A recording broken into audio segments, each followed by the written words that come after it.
করার কথা। তাহলে আমরা এই তিনটে জিনিস আমাদের অবশ্যই জানা লাগবে। আয়তক্ষেত্র করতে দেই, আয়তক্ষেত্র ম্যাথ করতে দেই, এই তিনটে জিনিস লাগবে। এখন এবার আসেন আমি বর্গক্ষেত্র। তাহলে বর্গক্ষেত্র বাহু সাইডে সমান, বাহু সাইডে সমান, বাহু সাইডে সমান এবং কোণগুলো সমকোণ, এবং কোণগুলো সমকোণ, কোণগুলো সমকোণ। তাহলে এই যে তথ্যের মধ্যে চারটি বাহু সমান এবং কোণগুলো সমকোণ তাকে কি বর্গক্ষেত্র। তাহলে এই বর্গক্ষেত্রের ক্ষেত্রে আমার অবশ্যই তিনটে জিনিস জানা লাগবে। তাহলে এক বাহু সমান, বাহু সমান, তাহলে 2 নম্বর ওর ক্ষেত্রফল, তাহলে ক্ষেত্রফল বাহু স্কয়ার, এরকম কত রাখতে হবে বাহু স্কয়ার। তাহলে এর ফর্মুলা ধরে রাখতে হবে √2a, a মানে এখানে বাহু, এখানে a কি বাহু, এরকম কত রাখতে হবে। এখানে এই নিয়মের ম্যাথ গত সপ্তাহের আগের সপ্তাহে আছে, সবাই ভুল করছি। তাহলে আগের হাতের কর্ণ আপনার √2a, তাহলে এর পরিসীমা বর্গক্ষেত্র 4a, তাহলে চারটি বাহু সমান, তাহলে এর পরিসীমা পেয়ে গেলাম। তাহলে এই তিনটা জিনিস আমরা এখানে খুব জরুরি, এবং না জানলে আমরা যে কোনো সময় ধরা খাবো, কোনটা ধরা খাবো তা জানি না।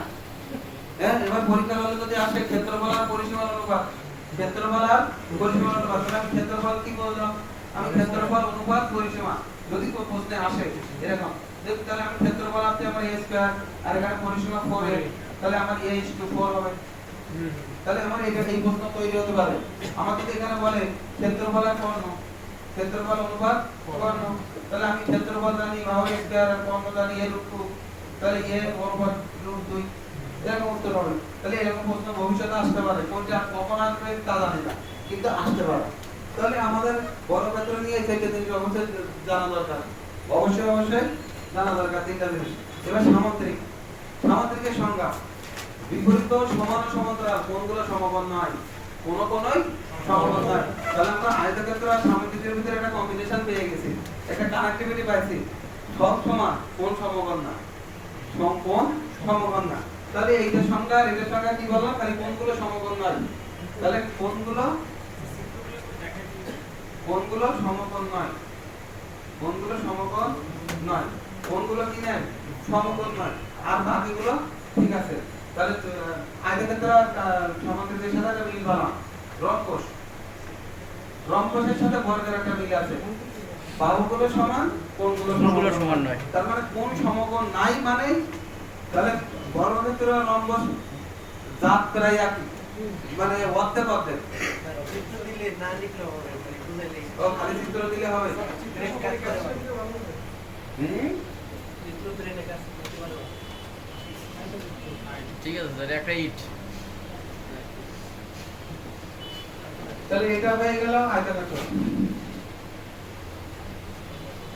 তাহলে আয়তক্ষেত্রের সংজ্ঞা কি বলছিলাম, বাহুগুলোর বিপরীত সমান, আপনাদের এটা যদি 5 হয় এটাও 5, আর এটা যদি 3 হয় এটাও 3, বিপরীত সমান ও সমান্তরাল, কোণগুলো সমকোণ, এটাও 90 ডিগ্রি, এগুলোর প্রত্যেকটা 90 ডিগ্রি। তাহলে এই ধর্ম, কিন্তু কর্ণ সমান, যার 90 ডিগ্রি কোণ আছে তার কর্ণ এই দুটো পরস্পর সমান। তাহলে এই কর্ণ সূত্র লেখা আছে, কর্ণ সূত্রটা কি, x square plus y square, এটা হলো আয়তক্ষেত্র।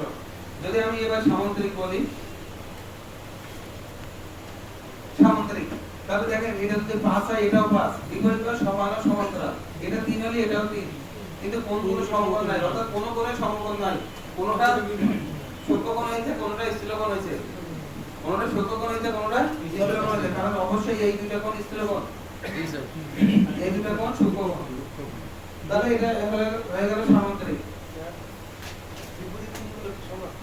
হ্যাঁ, অবশ্যই বিপরীত কোণগুলো সমান, কারণ এটা যদি 130 হয় এটাও 130, এটা 45 হলে ওটা 45 হবে। তাহলে বিপরীত কোণগুলো সমান হবে, কিন্তু কোন একই সমকোণ নয়, সংখ্যায় কি কোন কোণই সমকোণ নয়। কিন্তু যদি এই জায়গায় এমসিকিউ তে আসলে এটা জেনে রাখতে হবে, পরপর দুই কোণের যোগফল 180 ডিগ্রি, পরপর দুই কোণের যোগফল 180 ডিগ্রি। তার মানে এই কোণ আর এই কোণ 180, এই কোণ আর এই কোণ 180, আবার এই কোণ আর এই কোণ 180। তাহলে এটা হলো সামান্তরিক, যদি এমসিকিউ তে আসে কোনদিন। এবার আসেন আমি বর্গ, তাহলে বর্গে চারটে বাহু সমান, তাহলে বর্গ চাইতে পাবো সমান, তাহলে এটা যদি ইয়ে হয় এগুলো সব পেয়ে তাহলে বর্গ। আরেক সংজ্ঞা কি বাহু স্কয়ার কোণ কি সমকোণ। তাহলে এটা বিনা হলো। এবার তাহলে বর্গ, তাহলে এর পণ্যটা √2a √2a। এটা যদি অনেকের মুখস্থ নাও থাকতে পারে তাহলে আমরা পিথাগোরাসের সাহায্যে দিতে পারি এটা একটা কোণ নাইবি। তাহলে হ্যাঁ অধিবেশ কাজ হবে লম্বের চাপড়া কোণ স্কয়ার, এই জন্য এই রূপটা আসে। যাই হোক এটা মুখস্থ রাখতে হবে। এটা কিন্তু আমি জ্যামিতিক ক্লাস দিচ্ছি না, আমি বাধ্য হয়ে কিছু কথা স্কিপ করে যাচ্ছি। জ্যামিতিক ক্লাস হলে জ্যামিতিক মতো হলো আরো ডিটেইলস হতো, জ্যামিতিক ক্লাসে আরো ডিটেইলস হতো। তাহলে বলতে এবার আসেন রম্বস। তাহলে দেখতে যদি একই প্রায় হয়নি, এখন একটা মান বড় হয়ে গেছে একটা কম হয় এই যে। তাহলে রম্বস আমার এটা যদি ইয়া হয় এগুলো সবই কিন্তু কোনো কোনো সমকোণ নয়। বাহু সমান এখানেও একই বাহু সমান বা কোনো কোনোই সমকোণ নয়। আমার বলতে হবে বর্গক্ষেত্র আর রম্বসের ভিতরে 50-50 মিল, 50% মিল, মানে বাহুটা মিল বিকৃত রূপ, মানে বর্গের বিকৃত রূপ। এই কোণগুলো আলাদা, তাহলে 50% মিলে আছে, বাহুটা মিলে আছে, কোণ নাই। তাহলে এইবার এখানেও কিন্তু এই দুটো কোণ মিলে একটা আসে। এখানে তো বিপরীত কোণগুলো অবশ্যই মানে রম্বস এবং সামান্তরিকের বিপরীত কোণ সমান। সমান, বিপরীত কোণ সমান। এই জন্য আমি যে সময় আমি সামান্তরিক লিখতে ওই সময় ওর কর্ণ দানা প্রয়োজন মনে করিনি, ওর কর্ণ দানা প্রয়োজন মনে করিনি, এক্ষেত্রেও কর্ণ দানা প্রয়োজন মনে করিনি, কিন্তু এটা লাগবে। এটা এটার ক্ষেত্রফলটা হাফ ইনটু কর্ণদ্বয়ের গুণফল, হাফ ইনটু কর্ণদ্বয়ের গুণফল, কর্ণদ্বয়ের গুণফল। আর সামান্তরিকের ক্ষেত্রফল ভূমি গুণ উচ্চতা, ভূমি গুণ উচ্চতা। সামান্তরিকের ক্ষেত্রফলটা ভূমি গুণ উচ্চতা। সামান্তরিকের ক্ষেত্রফল আর ত্রিভুজের ক্ষেত্রফল মিল আছে, খালি হাফটা হবে না, খালি হাফটা হবে না, মুখস্থ রাখতে হবে এটা। এইবার আমরা তাহলে চতুর্ভুজ আয়তক্ষেত্র আসলাম, বর্গক্ষেত্র আসলাম, সামান্তরিক আসলাম, লম্বস আসলাম। এইবার আপনি ট্রাপিজিয়ামে আসেন। তাহলে ট্রাপিজিয়ামের সংজ্ঞা যে চতুর্ভুজের বিপরীত বাহু সমান্তরাল কিন্তু অসমান, সমান্তরাল বা অসমান, এগুলো কিন্তু সমান্তরাল, সমান ও সমান্তরাল, সমান ও সমান্তরাল, এগুলোতে সমান ও সমান্তরাল। আর ওইটা কি সমান্তরাল কিন্তু অসমান, চারটে বাহু অসমান। তাহলে এবার আমরা চিত্রটা এরকম দিতে পারি, এই একটা দিলাম, এই একটা দিলাম, এখান থেকে এটা নিলাম, এখান থেকে এটা নিলাম, মানে সমান্তরাল কিন্তু মান সমান না। এইটা সমান্তরাল, এটা কিন্তু কোনো সমান্তরাল মানে বহু একই না। হয়তো যদি এটা 10 হয়, এটা একটু বিকে গেছে, আর দুটো নিয়ে দিলে বিকে হয়। তাহলে এটা যদি 10, এটা যদি 5 হয়, এটা 10 হতে পারে বা 15 হতে পারে, কথার কথা, কিন্তু সমান্তরাল একই আবদ্ধ। যদি এই দুটো কিন্তু অসমান, মোটেও এটা অসমান্তরাল, একদম সমান্তরাল তো না, সাথে মানও ভিন্ন, অর্থাৎ চারটা মানই ভিন্ন হবে। এটার নাম কি ট্রাপিজিয়াম। যদি ট্রাপিজিয়ামের ম্যাথ আসে বিপদ হয়ে যাবে। ট্রাপিজিয়ামের ক্ষেত্রে হাফ ইনটু সমান্তরাল বাহুদ্বয়ের সমষ্টি ইনটু উচ্চতা, হাফ ইনটু সমান্তরাল বাহুদ্বয়ের সমষ্টি, সমান্তরাল বাহুদ্বয়ের সমষ্টি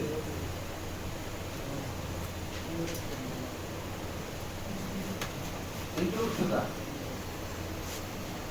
হাফ ইনটু সমান্তরাল বাহুদ্বয়ের সমষ্টি ইনটু উচ্চতা।